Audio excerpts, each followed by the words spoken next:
120 Iranian warships destroyed, 2 carrier strike groups, 8 Aegis destroyers, $40 billion of the most advanced naval firepower ever assembled. And the Strait of Hormuz stayed closed. 3,200 vessels going nowhere. The world economy bleeding $40 billion every week. The United States Navy had won every engagement and was still losing the war. So they made a phone call, not to Lockheed, not to Boeing, to an airplane that Pentagon officials had called obsolete, the very week before they needed it more than anything else in the inventory. The Strait of Hormuz, 21 nautical miles wide at its narrowest point. But that number is almost meaningless. The actual shipping lane, the corridor where tankers must legally transit, is 6 nautical miles.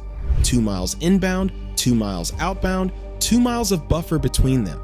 That is the entire playable space. Inside that space, Iran's Revolutionary Guard operates more than 1,500 fast attack craft. Not warships, speedboats, fiberglass, and composite hulls, most under 15 tons. The slowest run at 50 knots, the fastest exceeds 70. Each one carries an anti-ship missile with a 35-kilometer range and a terminal speed of Mach 0.9. Enough to mission kill a frigate. Their doctrine: swarm 30 to 50 boats simultaneously from every direction. Overwhelm the sensors, saturate the defenses, force the destroyer to choose which boat to shoot, knowing every missile it fires costs more than every boat it aims at. That is not a military problem. That is an accounting problem. One SM-6 interceptor, $5.3 million. One Iranian fast attack craft, $50,000. That is a 100 to 1 cost ratio in Iran's favor, every single engagement. A Harpoon missile, $1.5 million, designed to track cruiser-sized targets, not composite skiffs doing 70 knots between container ships.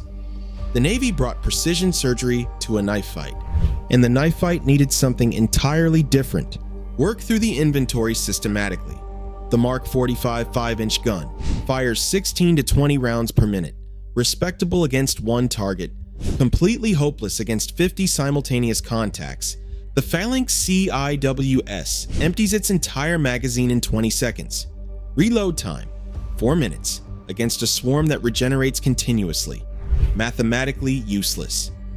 The FA-18E Super Hornet, the carrier's primary strike aircraft, $30,000 per flight hour, crosses the shipping lane at over 500 knots. At that speed, every surface target stays in the pilot's field of view for less than 2 seconds. Distinguishing an IRGC fast boat from a Kuwaiti fishing dhow among 3,200 civilian vessels, essentially impossible at that closure rate.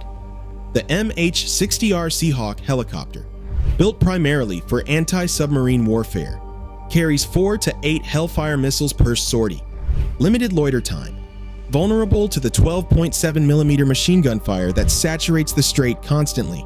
The Seahawk is a scalpel. The swarm problem needs a chainsaw, so the missiles are too expensive, the guns are too slow, the jets are too fast, the helicopters are too small. That is not a list of bad weapons, that is a pattern. And the pattern points to something the Navy did not want to admit. The A-10 Thunderbolt II was not designed around a mission, it was designed around a gun. The GAU-8 Avenger cannon came first. The airplane was built around it afterward. 7 rotating barrels, 30mm depleted uranium rounds, 3,900 rounds per minute, 65 rounds per second. The aircraft carries 1,150 rounds in a drum the physical size of a Volkswagen Beetle. In a standard 2-second burst, the pilot puts approximately 130 rounds down range. Cost per armor-piercing round, $137. Now run the Hormuz equation. 70 rounds into a fiberglass fast boat, under $10,000. The same kill with an SM-6, $5.3 million. That is a 500 to 1 cost advantage, not a marginal improvement, a categorical shift in the economics of the entire engagement. But the gun is only part of the answer.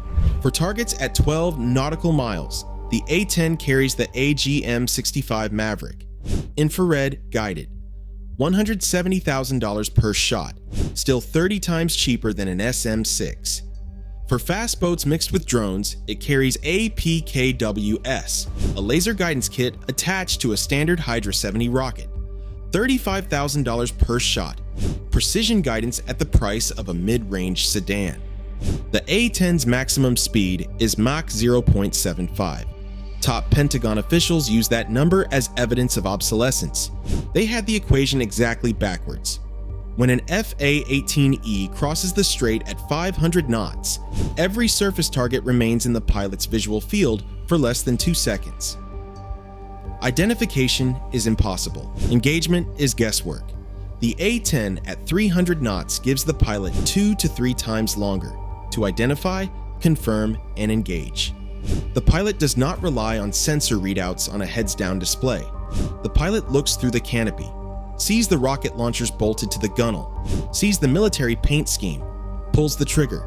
The A-10 stays on station for 1 hour and 50 minutes on internal fuel.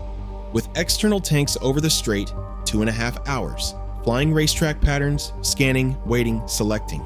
The strait is 6 nautical miles wide. The A-10's straight wings, which make it slow, also give it a tighter turn radius at low speed.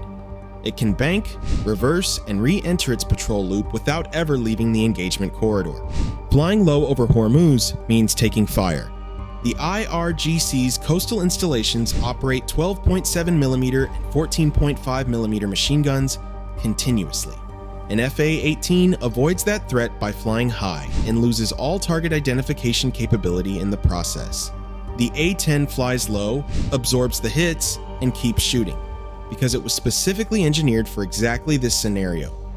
The pilot sits inside 1,200 pounds of titanium armor, a structural bathtub encasing the cockpit, the only aircraft in the American inventory designed to withstand 23mm armor-piercing rounds directly. In Desert Storm, Colonel Bobby Efferson brought his A-10 home with 378 separate holes in the airframe. In Baghdad in 2003, Captain Kim Campbell lost all hydraulic control over the city. Both primary and backup lines severed simultaneously.